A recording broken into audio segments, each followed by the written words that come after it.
الحمد لله رب العالمين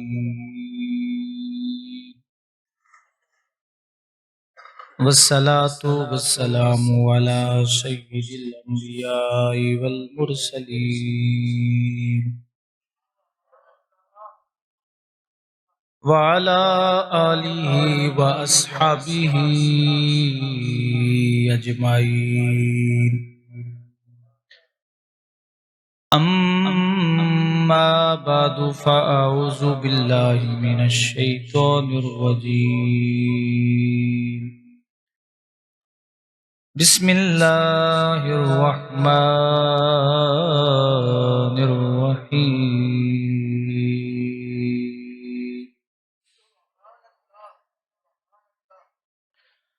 فاصبر كما صبر أولو العزم من الرسل ولا تستعجل لهم وفي مقام آخر فاعف عنهم واصفح إن الله يحب المحسنين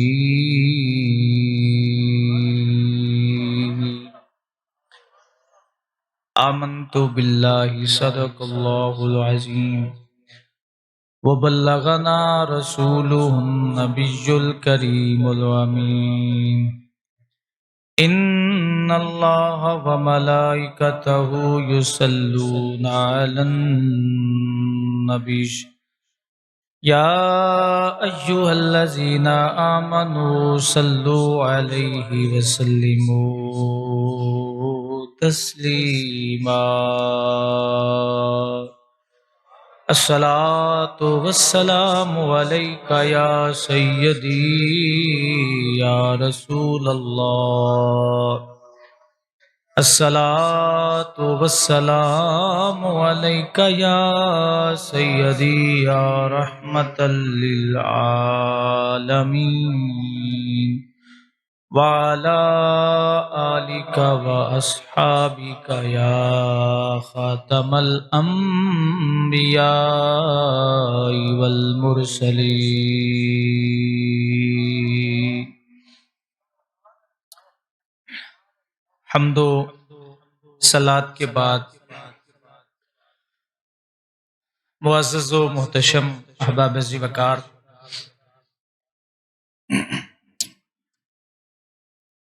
آج سے ہم حضور نبی کریم صلی اللہ علیہ وسلم کی سیرت طیبہ اور آپ صلی اللہ علیہ وسلم کے مزاج مقدس،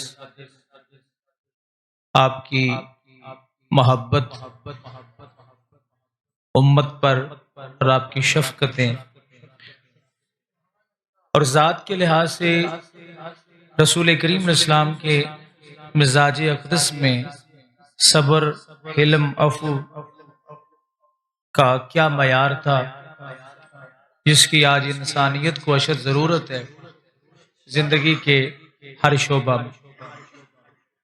اللہ رب العزت نے قرآن مجید فرقان حمید میں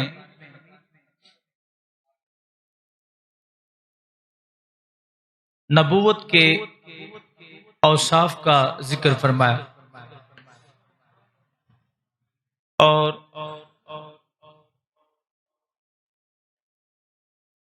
نبوت کے 3 اوصاف ہیں جن کا ہونا نبی کے لیے ضروری ہے۔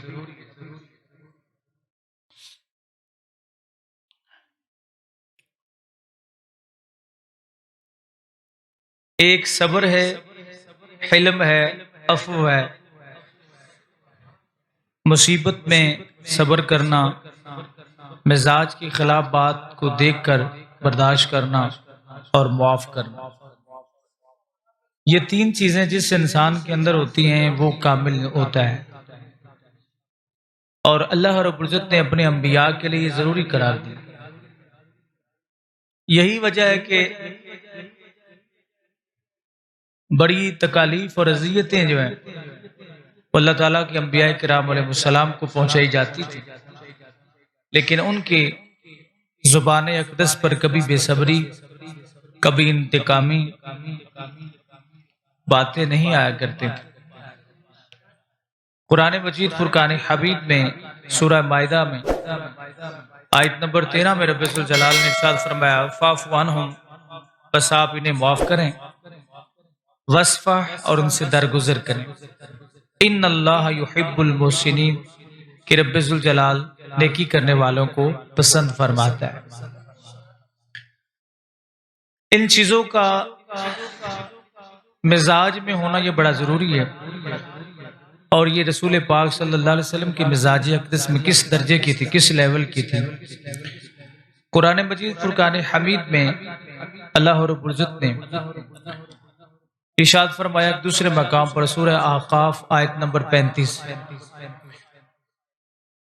ارشاد فرمایا فاصبر، پس آپ صبر کیجئے، کما صبر اولو العزم من الرسل، جس طرح کہ اولو العزم رسولوں نے صبر کیا، ولا تستعجل لهم، اور نہ جلدی کرے ان کے معاملات میں ان کے متعلق۔ اور ایک تیسرے مقام پہ رب ذوالجلال فرماتا ہے خذ العفو، کہ اے محبوب صلی اللہ علیہ وسلم معاف کرنے کی صفت کو پکڑیے مضبوطی کے ساتھ، وامر بالعرف، اور نیک کام کا حکم دیجیے، وَأَعْرِضْ عَنِ الْجَاهِلِينَ، اور جاہلوں سے اعراض کیجیے۔ اگر کوئی آپ کے مزاج کے خلاف بات کرے تو اسے اعراض کرنا، اسے برداشت کرنا، اسے ذہن پہ سوار نہ کرنا، یہ بھی رسول پاک صلی اللہ علیہ وسلم کے رب نے آپ علیہ السلام کو حکم فرمایا۔ حضرت گرامی، نبی کریم صلی اللہ علیہ وسلم آپ کا مزاج اقدس جو ہے انتہائی نرم تھا۔ جب بھی رسول پاک صلی اللہ علیہ وسلم کی شریعت کی کوئی خلاف ورزی ہوتی تو آقا دو عالم صلی اللہ علیہ وسلم اس پہ ناراضگی فرماتے تھے، مگر ذات کے اعتبار سے میرے آقا کریم صلی اللہ علیہ وسلم اپنے ذاتی معاملات میں معاف کرنا یہ حضور علیہ السلام کا شیوا تھا۔ حدیبیہ غزوہ خیبر میں محرم 7 ہجری نبی علیہ الصلوۃ والسلام واپس تشریف لائے تو ایک یہودی عورت جس کا نام زینب بنت حارث تھا، اس نے بکری کا گوشت جو ہے وہ بھون کر زہر آلود کیا اور بطور ہدیہ نبی علیہ السلام کی خدمت میں پیش کیا۔ سرکار دو عالم صلی اللہ علیہ وسلم اور آپ کے اصحاب نے اسے کھایا، اور جب زہر نے اپنا اثر دکھایا تو نبی کریم صلی اللہ علیہ وسلم نے اس عورت سے پوچھا کہ یہ کام تم نے کیوں کیا؟ وہ مان گئی کہ میں نے زہر ملایا تھا۔ اگر کوئی بندہ ہمیں زہر دے اور مان بھی جائے گا جناب میں نے آپ کو دی ہے، تو ہمارا اس کے ساتھ رویہ کیا ہوگا؟ رسول کریم صلی اللہ علیہ وسلم نے اس یہودیہ کو اپنی طرف سے معاف کر دیا، کوئی اس پہ نبی علیہ السلام نے مؤاخذہ نہیں فرمایا، اور ایک صحابی شہید ہو گئے اس زہر کی وجہ سے۔ اب اس صحابی کی شہادت کی وجہ سے اسلام میں اگر کوئی کسی کو قتل کرے تو اس کا قصاص یا دیت ہے۔ دیت یہ ہے کہ اس کے پیسے جو ہے وہ دیں۔ ایک آزاد آدمی کی دیت 100 اونٹ ہے، عورت کی 50 اونٹ ہے، یا اس کی قیمت ہے۔ اگر دیت دینے کی طاقت نہ ہو تو پھر قصاص یعنی بدلہ ہوتا ہے، قتل کا بدلہ قتل ہے۔ تو اسے اس صحابی کی شہادت کے بدلے میں قتل کیا گیا، لیکن نبی کریم علیہ الصلوۃ والسلام کہ جس میں اطہر میں اس زہر کا اثر بھی رہا، اس زہر کا اثر بھی رہا، لیکن حضور صلی اللہ علیہ وسلم نے اسے معاف کر دیا۔ اب اس زہر کے اثر کی حکمتیں تھیں، کہ اللہ رب العزت نے آپ صلی اللہ علیہ وسلم کو شہادت سری سے نوازنا تھا، اور اگر یہ منصب شہادت سری والا حضور صلی اللہ علیہ وسلم کو نصیب نہ ہوتا، آپ کو نہ ملتا، تو آپ کی امت میں کسی کو نہ ملتا۔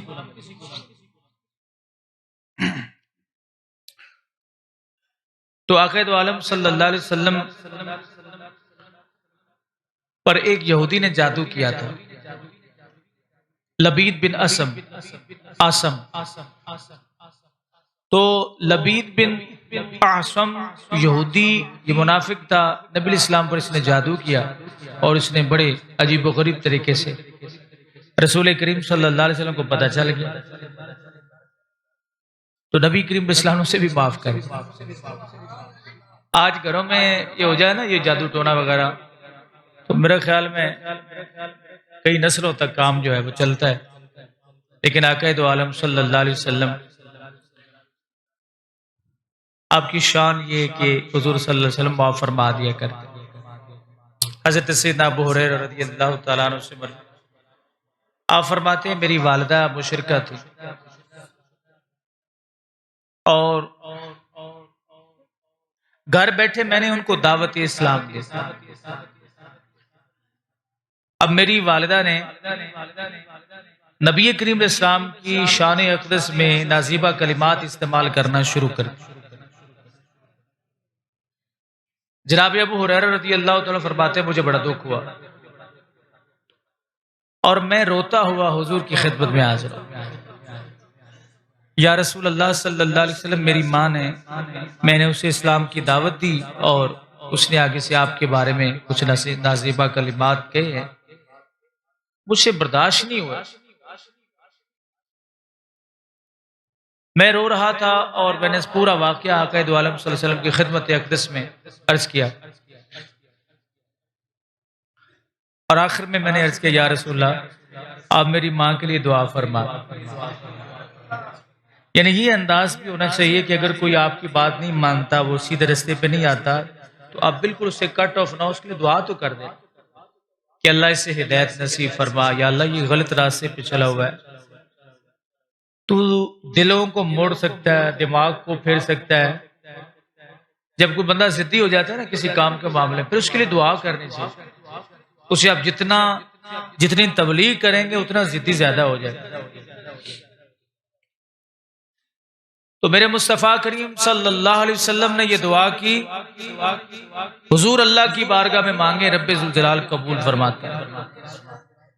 اللہ مجبور نہیں ہے کہ نبی علیہ السلام کی ہر بات کو مانے۔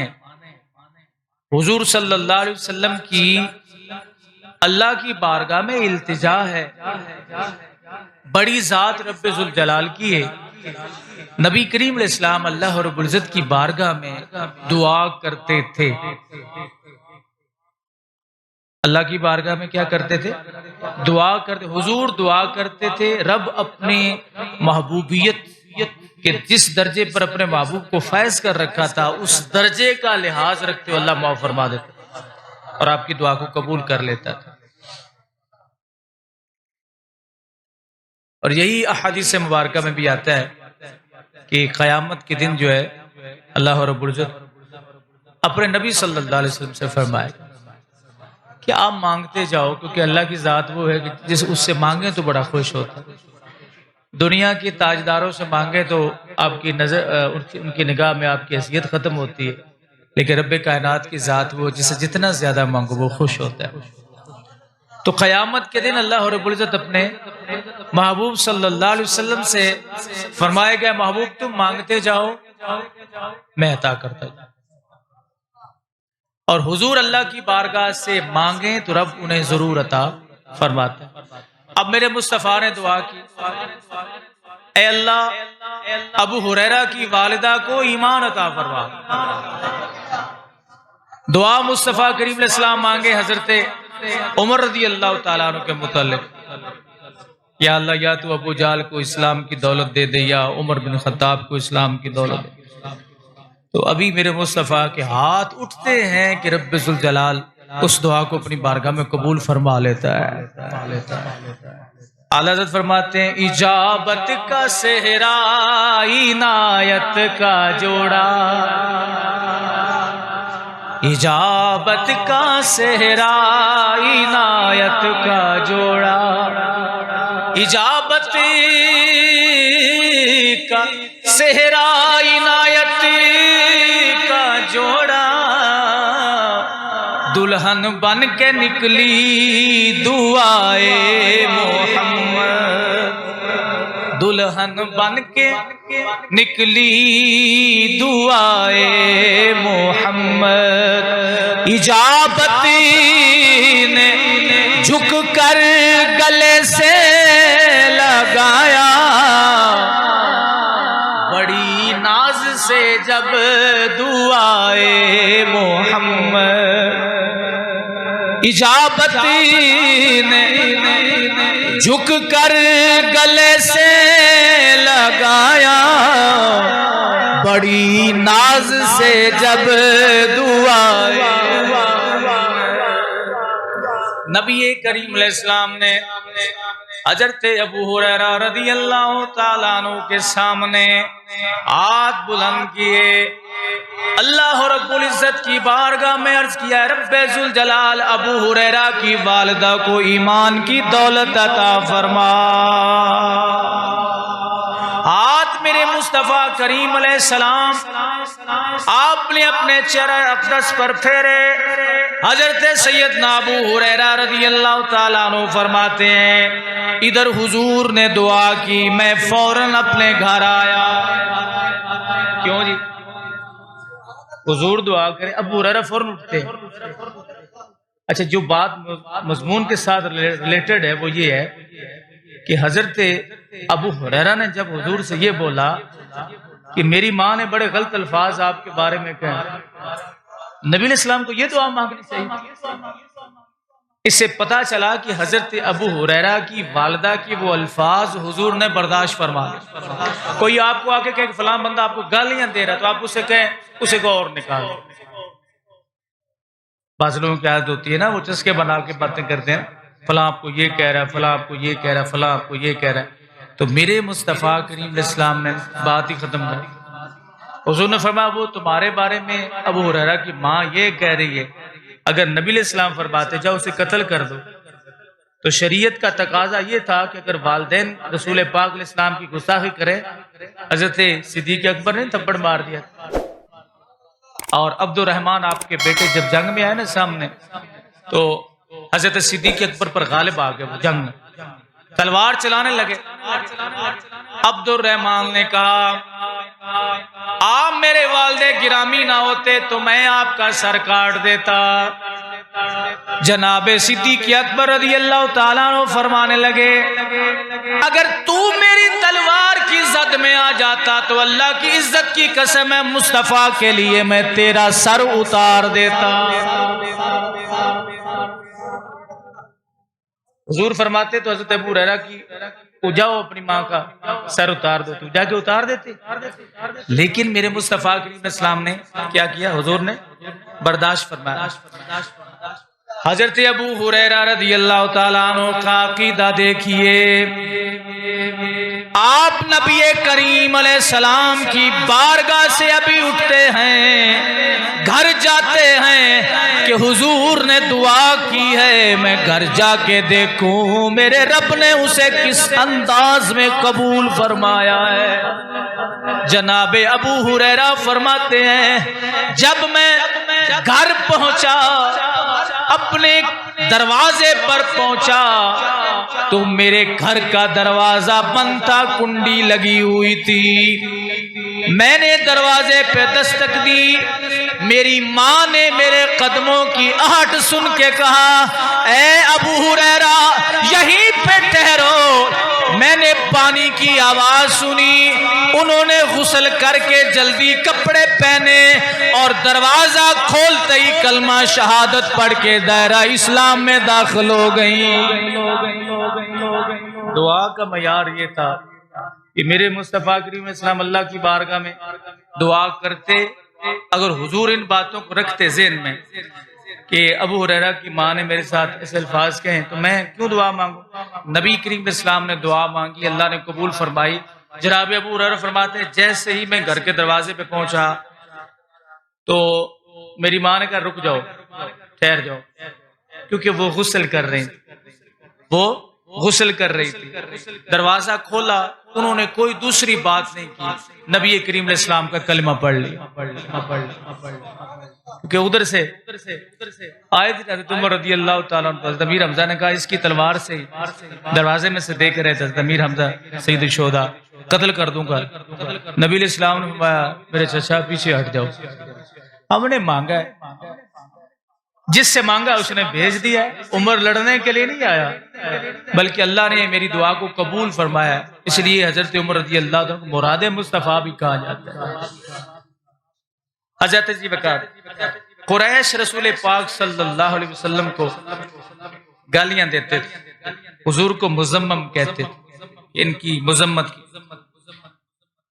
لوگوں نے کہا یا رسول اللہ صلی اللہ علیہ وسلم یہ آپ کو گالیاں دیتے ہیں آپ کے بارے میں، یار بیٹا اس کی آواز ٹھیک کرو یار، سارے مل کے نا سپیکر واسطے دعا کریں۔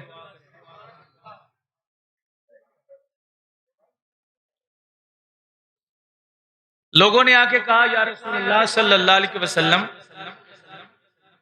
لوگ آپ کو مذمم کہتے ہیں کہ ان کی مذمت کی گئی ہے، معذل مذموم ہے، غلط معنی میں آپ کو یاد کرتے ہیں، غلط لفظ سے یاد کرتے ہیں۔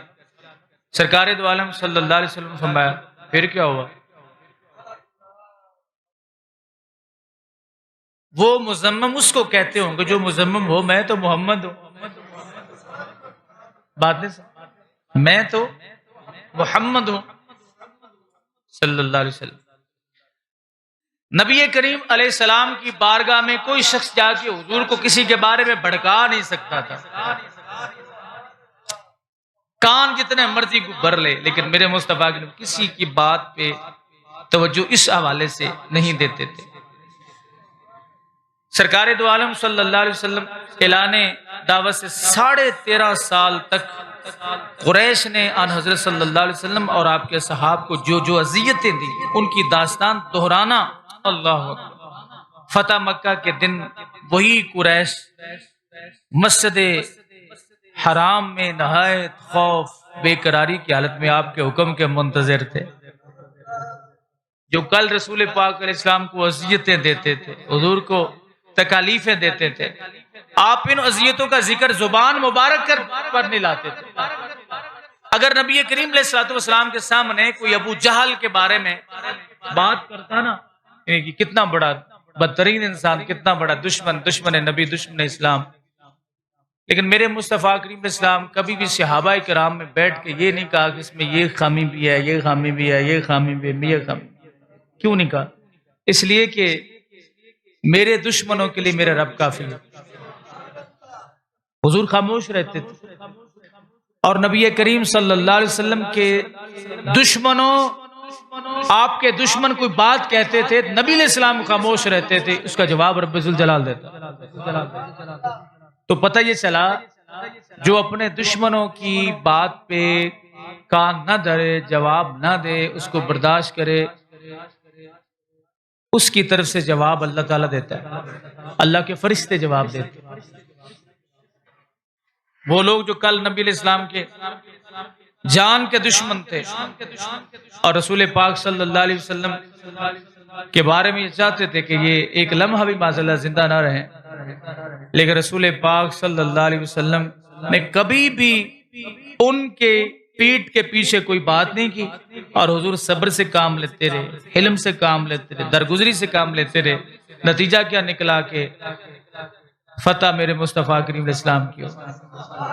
اور پھر یہ دیکھیے جب مکہ فتح ہوا اللہ نے آپ کو کامیابیاں عطا فرمائیں، تو نبی کریم صلی اللہ علیہ وسلم آپ سواری پہ سوار تھے، اور حضور اسلام کو اس طرح بڑے فخر کے ساتھ آنا چاہیے تھا، لیکن احادیث میں آتا ہے کہ حضور کا سر مبارک جو ہے اس طرح پالان کے ساتھ لگ رہا تھا، جھکا ہوا تھا۔ یہاں پہ ایک ہلکے سے کسی کو ووٹ مل جائے، ایک کونسل سے ووٹ مل جائے، نعرے لگاتے ہیں، پھر آپ لوگ بھی ساتھ مل جاتے ہیں، تھوڑی دور جاتے تو پھر اس کا شکوہ گلہ شروع کر دیتے ہیں۔ اب ہر بندہ کہہ رہا ہے فلاں سیاستدان غلط ہے، فلاں غلط ہے، یہ الیکشن ہوگا تو پتہ چل جائے گا. جو کہتا ہے نا بڑا غلط ہے یہ، وہی کہے گا چلو کوئی گل نہیں، میاں ابو اتحاد. ایسے ہوتا ہے کوئی؟ ایک یونین کونسل کا الیکشن جیتنے والا شخص پھولا نہیں سماتا، اور وہ نبی تاجدار، نبیوں کے سردار، مکہ فتح ہو رہا ہے. اللہ نے آپ کو عزتیں عطا فرمائی ہیں. جنہوں نے رسول اللہ صلی اللہ علیہ وسلم کو مکہ سے نکلنے پر مجبور کیا تھا، آج حضور علیہ الصلوۃ والسلام ان میں داخل ہو رہے ہیں، اور بڑی شان و شوکت کے ساتھ، لیکن سر مبارک جھکا ہوا ہے. یہ حدیث میں آتا ہے کہ آپ کا سر مبارک جو پالان ہوتا ہے نا، وہ جو سواری کے اوپر، جسے کجاوا بھی بولتے ہیں، جسے وہ پنجابی میں وانا بولتے ہیں، جو اوپر رکھا ہوتا ہے اونٹ کے سواری کے اوپر، اس کے آگے جو اس طرح کے دو ہوتے ہیں لکڑیاں، ان پر نبی علیہ الصلوۃ والسلام کی دستار مبارک لگ رہی تھی. کیوں لگ رہی تھی؟ حضور یہ بتا رہے تھے اللہ نے مجھے عزتیں دی ہیں، جتنی زیادہ رب ذوالجلال مجھے عزتیں دے رہا ہے، میرے مزاج میں اتنی عاجزی اور انکساری آ. اس لیے بعض لوگوں کے پاس دولت آئے تو ان کے مزاج بگڑ جاتے ہیں، اگر دولت آئے تو اس کو سنبھال لیں تو کاروبار بڑھ جاتے ہیں. سمجھے؟ بعض لوگوں کو عزت اگر حد سے زیادہ مل جائے تو وہ بھی بگڑ جاتے ہیں، اور جو سنبھال لیتے ہیں ان کی عزتیں بڑھ جاتی ہیں. اللہ اکبر.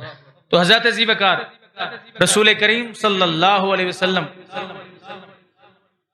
مکہ پاک میں پہنچ گئے، اور ایک شخص تھا جس کا نام تھا ابو العاص بن ربی. اس نے نبی کریم صلی اللہ علیہ وسلم، آپ کی شہزادی سیدہ طیبہ طاہرہ حضرت زینب رضی اللہ تعالی عنہا،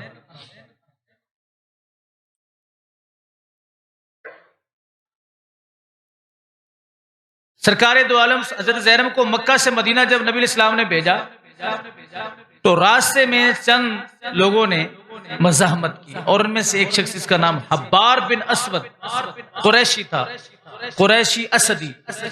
اس نے حضرت زینب رضی اللہ تعالیٰ، چونکہ اونٹ کے اوپر سوار تھی، اس شخص نے اونٹ کے پاؤں پہ پتھر مارا، اور اونٹ کا اگلا پاؤں جب پھسلتا ہے تو وہ گر جاتا ہے. تو اونٹ آگے سے نیچے ہوا، گرا، تو سیدہ زینب رضی اللہ تعالی رسول پاک صلی اللہ علیہ وسلم کی شہزادی، حضور کی بیٹی، آپ حاملہ تھی، وہ بھی زمین پہ تشریف ہے. آپ کا حمل ضائع ہو. چند دنوں کے بعد سیدہ پاک کی شہادت بھی ہوگی اسی تکلیف اور درد کی وجہ سے. اللہ فتح مکہ کے دن جاء الحق وزهق الباطل، حق آ گیا، باطل برباد ہو گیا، تباہ ہو گیا. اور یہ شخص مکہ جب فتح ہوا، فتح مکہ کے دن اشتہاریوں میں تھا، بھاگا ہوا تھا، پکڑا گیا. اس کو لے کے صحابہ کرام، یہ پہلے مکہ سے بھاگا اور ایران کی طرف چلا گیا، اور پھر وہاں جب گرفتار ہوا تو نبی علیہ الصلوۃ والسلام آن حضرت صلی اللہ علیہ وسلم جیرانہ سے واپس تشریف لائے، تو اسے بارگاہ رسالت میں حاضر کیا گیا کہ یا رسول اللہ، یہ آپ کا مجرم ہے، آپ کے ساتھ اس کے ساتھ سلوک کریں، آپ کیا چاہتے ہیں؟ اس کو قتل کرنا ہے، کیونکہ قصاص بھی بنتا تھا. اللہ اکبر. وہ حضور کے سامنے جب کھڑا ہوا، نبی کریم صلی اللہ علیہ وسلم سے کہنے لگا، اے محمد ذرا میری طرف دیکھیے، ذرا میری طرف دیکھیے. سرکار دو عالم صلی اللہ علیہ وسلم نے اس کی طرف دیکھا. اب مجھے پہچانتے میں کون ہوں؟ کہ زخموں پہ نمک چھڑک رہا، زخموں پہ. سرکار دو عالم صلی اللہ علیہ وسلم آپ کی شہزادی کو اور پیٹ میں جو حمل تھا، بیٹا تھا یا بیٹا، اس کو بھی شہید کیا. اللہ اکبر. بتائیے میں کون ہوں؟ میں بھاگتا رہا، شہروں میں پھرتا رہا، میرا یہ ارادہ تھا کہ جس دن میرا آپ سے آمنا سامنا ہو گیا تو میں آپ کو آپ کا صبر، آپ کی صلہ رحمی اور آپ کی درگزری یاد کرواؤں گا. بس نبی کریم صلی اللہ علیہ وسلم سے یہ کہنے لگا، آپ نے مجھے پہچانا؟ حضور نے فرمایا پہچان لیا. بھلا تو بھولنے والی شے ہے؟ اگر میں نے برداشت کیا ہے تو اس کا مطلب یہ نہیں کہ میں تمہیں بھول گیا ہوں. میں بھولا نہیں ہوں کہ تو نے میرے ساتھ بڑا ظلم کیا، میری بیٹی کے ساتھ. تو اس نے کہا کہ آپ نفع رسانی پہ پہنچانے والے ہیں، نفع پہنچانے والے ہیں، صلہ رحم ہیں، درگزر کرنے والے ہیں. آپ میرے ساتھ کیا سلوک کریں گے؟ بیٹا ٹھیک کرو یار، تھوڑی بالکل سادہ کر دو، رہنے دو خوشی کو، سادہ کرو بالکل. ابھی آپ میرے ساتھ کیا سلوک کریں گے؟ سرکار دو عالم صلی اللہ علیہ وسلم تمام صحابہ کرام موجود ہیں اور حضور علیہ السلام کا یہ سارا منظر دیکھ رہے کہ حضور کس کو حکم دیتے ہیں کہ اس کا سر تن سے جدا کر دیا، کس کو حکم دیتے ہیں کہ اسے قتل کر دیا. اللہ اکبر. سرکار دو عالم صلی اللہ علیہ وسلم نے جب اس کی یہ بات سنی تو حضور نے فرمایا جاؤ میں نے تجھے معاف کیا. یہ میلاد والے آقا کی شان ہے.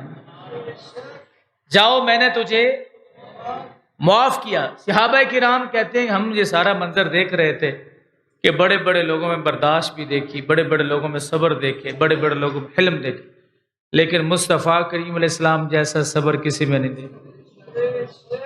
اور یہ چیز آپ کی اولاد میں بھی موجود تھی، آپ کے خون میں بھی موجود تھی. شمر زین العابدین رضی اللہ عنہ کے دروازے پہ جا کے 8-10 دن گزارے، کھانے 3 وقت ملے، خدمت بھی ہو. آتے وقت کہے کہ آپ نے مجھے پہچانا نہیں، میں کون ہوں؟ میں تو بولنے والی شے ہے. جب میرے بابا کو کاٹا تھا، جب میرے بابا کا سر تن سے جدا کیا، ان کے جسم کو روند ڈالا، تو مجھے تمہارے سارے معاملے یاد ہیں. تم کہتے ہو آپ کو پتہ نہیں میں کون ہوں. تو یہ میرے ساتھ حسن سلوک کیسا؟ فرمایا وہ تمہارا کردار تھا، یہ ہمارا کردار. تم اپنی عادت میں مجبور تھے، ہم اپنی عادت میں مجبور ہیں. حضرت بایزید بستامی رحمت اللہ علیہ تعالی آپ دریا کے کنارے جا رہے تھے تو کیا دیکھتے کہ ایک بچھو نا وہ پانی میں گرا ہو. آپ نے اسے اٹھایا ہاتھ سے کہ میں اسے باہر رکھ. اب جیسے ہی اٹھایا اس نے ڈس لیا، پھر گر گیا. آپ نے پھر اٹھایا، اس نے پھر ڈس لیا. آپ نے پھر اٹھایا، اس نے پھر ڈس لیا. کافی مرتبہ اس نے ڈسا. ایک آپ کے خادم ساتھ نے اس کو چھوڑ دیجئے. فرمایا وہ اپنی عادت میں مجبور ہے، ہم اپنی عادت میں مجبور. وہ ڈسنے سے باز نہیں آ رہا تو میں اسے بچانے سے کیسے باز آؤں؟ تو امام زین العابدین رضی اللہ عنہ نے فرمایا کہ وہ تمہارا کردار تھا، یہ ہمارا کردار. تو نبی کریم صلی اللہ علیہ وسلم کی شان اقدس میں کعب بن زہیر یہ وہ شخص تھا کہ جو رسول کریم صلی اللہ علیہ وسلم کے متعلق جو ہے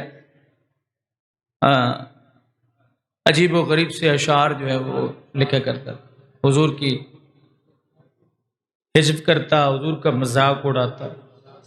سیاسی جلسوں میں ایسا ہوتا ہے نا کہ وہ نظمیں بناتے ہیں اپنے مخالف کے خلاف، اس کی مذمت کرنے کے لیے، اس کے جو صفات مذمومہ ہیں ان کو ظاہر کرتے ہیں. ہمارا مخالف ایسے ہے، ہمارا مخالف ایسے ہے، وہ ایسے ہے، وہ ایسے وہ ایسے وہ ایسے. اب یہ لکھ لکھ کے مختلف لوگوں کو یہ پہنچاتا بھی تھا اور عام یہ اشعار جو ہے وہ رسول پاک صلی اللہ علیہ وسلم کے شان کے میں یہ بے ادبی اور گستاخی جو ہے وہ کرتا تھا. نبی علیہ الصلوۃ والسلام کو جب اس کا پتہ چلا تو سرکار دو عالم صلی اللہ علیہ وسلم نے اسے معاف کر دیا. فرمایا وہ میرے متعلق لکھتا تھا، میرے بارے میں کہتا تھا، کہتا ہے تو کہتا رہے، مجھے اختیار حاصل ہے کہ میں اپنے دشمن کو معاف کروں، لیکن یہاں پہ یہ بات ذہن نشین رہے کہ سنت یہ ہے کہ رسول پاک صلی اللہ علیہ وسلم، ہمارے لیے سنت یہ نہیں کہ ہم نبی علیہ السلام کے دشمن کو نہیں معاف کر سکتے، حضور خود چاہیں تو معاف کر دیں، امت کے پاس یہ حق نہیں ہے کہ وہ رسول پاک صلی اللہ علیہ وسلم کے دشمن کو معاف کرے۔ ہمارے لیے سنت یہ ثابت ہے کہ ہم اپنے دشمن کو معاف کریں۔ نبی کے دشمن کو معاف کرنا، اس کا اختیار ہمیں حاصل ہے بالکل نہیں، قطعاً نہیں ہے۔ اللہ کے نبی اپنی ظاہری زندگی میں جس کو چاہے معاف کر دیں، لیکن جب وہ دنیا سے بظاہر تشریف لے گئے تو قانون بن گیا، ضابطہ بن گیا کہ اب جو بھی رسول اللہ صلی اللہ علیہ وسلم کی شان اقدس میں بے ادبی کرے گا، گستاخی کرے گا، اسے ہم نہیں معاف کر سکتے، ہم اپنے دشمن کو معاف کریں گے۔ ہمارے لیے یہ سنت ہے۔ بعض لوگوں نے اس کا بھی غلط، یہ حضور سب کو معاف کر دیتے تھے، تم کیوں نہیں معاف کرتے ہو؟ اگر کسی نے نبی علیہ السلام کی شان میں بے ادبی کی، تم کیوں نہیں معاف کرتے؟ حضور تو خود معاف کر دیتے۔ بھائی یہ اختیار حضور کو حاصل تھا، ہمیں یہ حاصل نہیں۔ دشمن آپ کا ہو تو آپ معاف کر سکتے ہیں، لیکن دشمن میرا ہو تو میں اپنے دشمن کو معاف کروں گا، آپ اپنے دشمن کو معاف کریں۔ میرے دشمن کو آپ کیسے معاف کریں گے؟ آپ کے دشمن کو میں کیسے معاف کروں گا؟ اس لیے یہ سنت نہیں ہے کہ کوئی شخص نبی علیہ السلام کی بے ادبی کرے، حضور علیہ السلام کی شان میں نازیبہ کلمات جو ہے ان کا مرتکب ہو، اور ہم کہیں کہ حضور معاف کر دیتے تھے، ہم بھی معاف کریں۔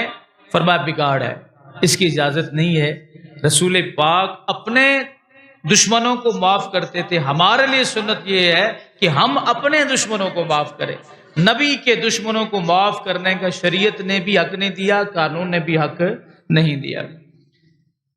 حضرت ذی وقار سرکار دو عالم صلی اللہ علیہ وسلم نے اس کو بڑا نوازا تھا، جو نبی علیہ الصلوۃ والسلام کی شان اقدس میں بے ادبیاں کرتا تھا۔ آقا دو عالم صلی اللہ علیہ وسلم کے چچا حضرت سید الشہداء امیر حمزہ رضی اللہ تعالیٰ قاتل ان کے واشی حبشی غلام تھے، اور یہ انہوں نے حضرت امیر حمزہ رضی اللہ تعالیٰ کو شہید کیا تھا۔ رمضان 9 ہجری میں یہ رسول پاک صلی اللہ علیہ وسلم کی خدمت اقدس میں حاضر ہو، 9 ہجری میں، اور حاضر ہو کے حضور پر ایمان لے آئے۔ پہلے واشی تھے، اب حضرت واشی ہو گئے ان کا نام۔ سرکار دو عالم ظلم بڑا کیا تھا انہوں نے، حضرت امیر حمزہ رضی اللہ تعالیٰ عنہ بڑا ظلم کیا تھا۔ سرکار دو عالم صلی اللہ علیہ وسلم نے جب یہ سامنے اسلام سے اسلام رحمت مصطفیٰ دیکھی کہ حضور اس کو کلمہ اسلام پڑھا رہے ہیں، اور فرمایا مصطفیٰ نے تیرا جرم بہت بڑا ہے، میں تجھے معاف کر رہا ہوں، پر ایک بات ہے کہ میرے سامنے نہ آیا کر، تو نے میرے چچا کے ساتھ جو ظلم کیا ہے نا۔ اس لیے یہ بات بھی یہاں سے ثابت ہوتی ہے کہ کوئی کسی خاندان میں کوئی قتل ہو جائے تو جو قاتل ہے نا، وہ اگر وہ معاف کر دیں تو مقتول کے وارثوں کے سامنے نہ آئے، مقتول کے وارثوں کے سامنے نہ آئے۔ حضور نے فرمایا میں نے تجھے معاف کر دیا ہے، تجھے اسلام کی دولت بھی عطا فرما دی ہے، تو بس یہ ہے کہ میرے سامنے نہ آیا کر، تو نے میرے چچا کے ساتھ بہت زیادہ برا سلوک کیا تھا۔ ام المومنین سیدہ عائشہ رضی اللہ تعالیٰ عنہ فرماتی ہیں کہ رسول کریم صلی اللہ علیہ وسلم آپ جب گفتگو فرماتے تو کوئی ایسا لفظ نہیں آپ کی زبان اقدس پہ ہوتا تھا جو اخلاق کے منافی ہو، یا جس سے کسی کو اذیت پہنچے، جس سے کسی کو تکلیف پہنچے۔ پہلے ابتداء نے عرض کیا کہ آج کا مضمون حضور کی سیرت طیبہ کے حوالے سے، آپ کے کردار مبارک کے حوالے سے، اور نبی کے لیے تین چیزوں کا ہونا ضروری ہے کہ نبی کے اندر حلم ہونا چاہیے، درگزری ہونی چاہیے، اور معاف کرنے کی صلاحیت جو ہے صرف اس کا ہونا ضروری ہے۔ سیدہ عائشہ رضی اللہ تعالیٰ عنہ فرماتی ہیں کہ سرکار دو عالم صلی اللہ علیہ وسلم بازاروں میں کبھی حضور نے اونچی آواز سے بازار میں نہیں بولتے تھے، اگر کسی مجبوری کی بنا پہ تشریف لے جاتے، فرماتی آپ بدی کا بدلہ بدی سے نہ دیا کرتے تھے، بلکہ معاف کرتے اور درگزر فرماتے، اور آپ کی درگزری کی بہت بڑی مثال اللہ کو صحیح بخاری شریف کے اندر ہے، نبی کریم صلی اللہ علیہ وسلم مسجد نبوی شریف میں جلوہ فراز ہیں کہ ایک شخص باہر سے آیا، اس نے مسجد کے ایک طرف میں پیشاب کر دیا۔ صحابہ کرام دوڑے ہیں، اس کو پکڑتے ہیں، اس کو مارنے کے لیے اٹھے۔ حضور نے فرمایا رک جاؤ، ویسے پیشاب کر لینے دیں۔ کیوں جی؟ خوبصورت قالین بچھے ہوتے ہیں، خوبصورت قالین بچھے ہوتے ہیں، کوئی بندہ معاذ اللہ آ کے اس کے اوپر پانی کا گلاس ہی اڈیل دے، دکھ ہوتا ہے کوئی نہیں۔ اللہ کے گھر میں اپنے گھر کے قالینوں کی تو سارے حفاظت کرتے ہیں۔ اللہ کے گھر کے قالین جو ہے ان میں پھر ختم شریف پہ جب کیلے تقسیم ہوتے چھلکے جو ہے وہ قالینوں کے نیچے بھی لوگ دے دیتے ہیں، اور پھر اپنے ہاتھ بھی صاف کر لیتے ہیں قالین کے ساتھ۔ گھر میں صاف کریں تو پتہ چلے نا کہ آپ کی طبیعت بھی ساتھ صاف ہو جائے۔ اس شخص نے آ کے بھرے مجمع میں رسول پاک صلی اللہ علیہ وسلم کے سامنے پیشاب کرنا شروع کر دیا۔ صحابہ کرام اس کو مارنے کے لیے دوڑ۔ نبی علیہ السلام نے فرمایا رک جاؤ۔ حضور نے فرمایا اسے پیشاب کر لینے دو، یعنی درمیانے پیشاب یہ اٹھے نہ، کسی اذیت نہ ہو، اسے تکلیف نہ ہو۔ سرکار نے فرمایا میرے صحابہ تم اسے مارنے کے لیے دوڑے ہو، اگر اسے اتنی عقل ہوتی کہ مسجد میں پیشاب نہیں کرتے تو کرتا کیوں؟ اس کا مائنڈ لیول ہی نہیں ہے، اس کی عقل ہی کام نہیں کرتی کہ اللہ کے گھر میں آ کے پیشاب کر رہا ہے۔ فرمایا اس نے پیشاب کر لیا، اس سے کچھ تعرض نہ کرو، بلکہ تم ایسے کرو کہ پانی لے آؤ، ڈول لے آؤ، پانی کے بڑے بھر کے اس پیشاب کے اوپر انڈیل دو اور پانی باہر نکال۔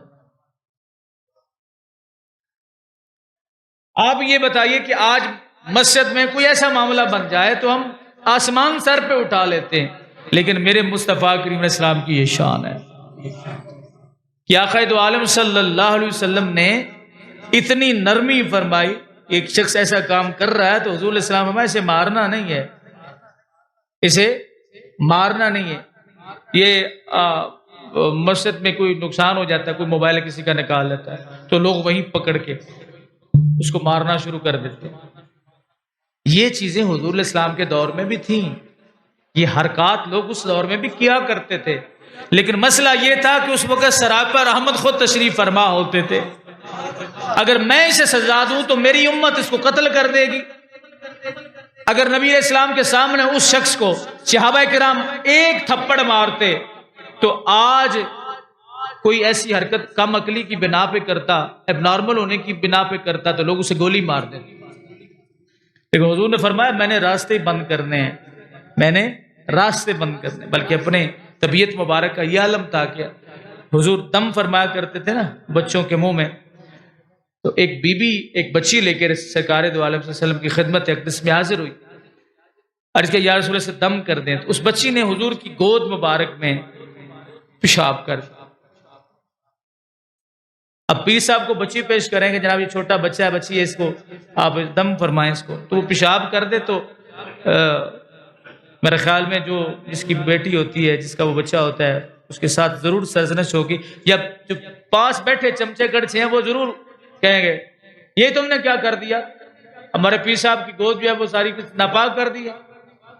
لیکن بتائیے اللہ کے نبی سے بڑھ کے کون ہے؟ رب ذوالجلال کی ذات ہے۔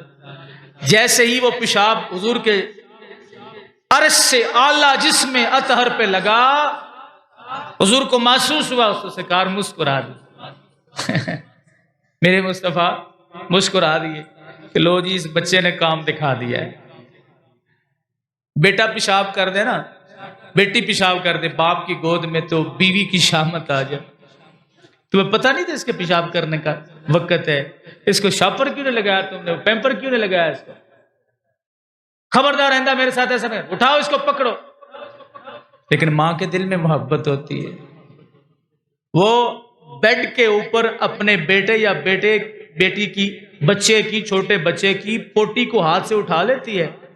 باپ بیٹھا ہو تو باہر بھاگ جاتا ہے، تعفن ہے، بدبو آ رہی ہے، لیکن اللہ نے ماں کے دل میں اتنی محبت رکھی کہ وہ پوٹی اٹھا کے بھی خوش ہوتی ہے کہ میرے بیٹے کو فراغت ہو گئی۔ جب آپ نکلتے ہیں نا باہر سے، یہ واش روم سے باہر نکلتے ہیں تو عرض کرتے ہیں یا اللہ تیری بڑی مہربانی ہے کہ میرا پیٹ صاف ہو گیا، میں ہلکا پھلکا ہو گیا۔ تو ماں اٹھا کے گندگی خوش ہو رہی ہے کہ میرے بیٹے کو صحت ہو گئی ہے۔ تو میرے مصطفیٰ، تو ماں کا تو اتنا مقام ہی نہیں ہے، اتنی محبت ہی نہیں جتنے میرے مصطفیٰ پیار کرتے ہیں اپنے غلاموں سے۔ نبی کریم علیہ السلام کے جسم اطہر پر وہ پیشاب جب لگا تو رسول پاک مسکرا دیے، فرمایا یہ کس کا بچہ ہے؟ بی بی آگے، یا رسول اللہ میرا۔ فرمایا اسے پکڑو، فرمایا صحابہ سے جب پانی لے، صحابہ کرام پانی لے، حضور نے اپنے جسم اطہر پہ بہا دیا، ساری ٹینشنیں ختم۔ یہ مزاج اقدس میرے مصطفیٰ کریم صلی اللہ علیہ وسلم کا تھا کہ حضور صلی اللہ علیہ وسلم مزاج کے خلاف بھی بات ہوتی تو حضور کا چہرہ مبارک پہ کوئی ایسا اثر نہیں دکھائی دیتا جس سے آپ کی ناراضگی جو ہے وہ ظاہر ہو۔ تو درجنوں ایسی احادیث ہیں جن میں میرے مصطفیٰ کریم علیہ السلام کی شانیں، میرے مصطفیٰ کی عظمتیں اور مقام و مرتبے جو ہیں موجود ہیں۔ یہ ایک بڑی خوبصورت حدیث پاک ہے کہ خیال رکھنے پہ آئے نا مصطفیٰ، یہ حدیث ذہن میں بٹانے والے، صرف انسانوں کا خیال ہی رکھتے، حضور جانوروں کا بھی خیال رکھتے ہیں۔ ایک حدیث پاک میں نبی علیہ السلام نے فرمایا کہ جب تم کسی راستے میں پڑاؤ کرنے لگو تو راستہ چھوڑ دیا کرو۔ یا رسول اللہ کیوں؟ نبی علیہ السلام نے فرمایا کہ رات کے وقت چوپائے اور حشرات الارض یہ راستوں میں پھرتے ہیں۔ حشرات الارض سمجھتے ہیں آپ؟ کیڑے مکوڑے، چیونٹیاں، یہ رستوں میں پھرتے ہیں، اور اس لیے رستوں میں پھرتے ہیں کہ قافلے گزرتے ہیں، کوئی کھانے پینے کی چیزیں گری ہوئی ہوتی ہیں تو یہ اٹھا کے اپنا گزر بسر کرتے ہیں۔ نبی کریم صلی اللہ علیہ وسلم نے فرمایا کہ تم راستے میں نہ پڑاؤ کرو، اس لیے کہ وہ جو حشرات الارض ہے نا وہ تمہارے پاؤں کے نیچے آ کر روندے نہ جائیں، اتنا بھی خیال رکھتا ہے۔ آپ تشریف لے جا رہے ہیں، ایک سامنے سے گدھا آ رہا ہے، اس کے چہرے پہ کسی نے داغا تھا، وہ جس طرح کوئی چیز مارتے ہیں یا گرم کر کے چہرے پہ لگا دی تھی بطور اذیت، تو نبی علیہ السلام نے فرمایا اس شخص پہ لعنت ہو جس نے اس گدھے کے چہرے کو داغا۔ تو جہاں انسانیت کی تذلیل ہو، جہاں لوگ انسانوں کا خیال نہ کریں، ان کی سزا کیا ہوگی؟ اللہ رب العزت کے پیارے نبی صلی اللہ علیہ وسلم کے سامنے اگر ایک گدھا بھی اسے سزا دی گئی ہے نا تو حضور نے اسے بھی برداشت نہیں فرمایا۔ اس لیے حضور کا میلاد منانے والوں ہوش کے نخل لیجیے، میرے مصطفیٰ کی شان یہ ہے کہ آپ معاف فرمانے والے ہیں، خیال رکھنے والے ہیں، درگزر کرنے والے ہیں، مزاج کے خلاف باتیں ہیں ان کو برداشت کرنے والے ہیں، اور دشمنوں سے گالیاں سن کے بھی رسول پاک صلی اللہ علیہ وسلم ان کو دعائیں دینے والے ہیں۔ تو ہمارے لیے سنت یہ ہے کہ ہم اپنے دشمنوں کی زبانوں سے گالیاں سن کے ان کو دعائیں دیں۔ اللہ تعالی ہم سب کو رسول پاک علیہ السلام کی سیرت طیبہ پر عمل پیرا ہونے کا جذبہ نصیب فرمائے۔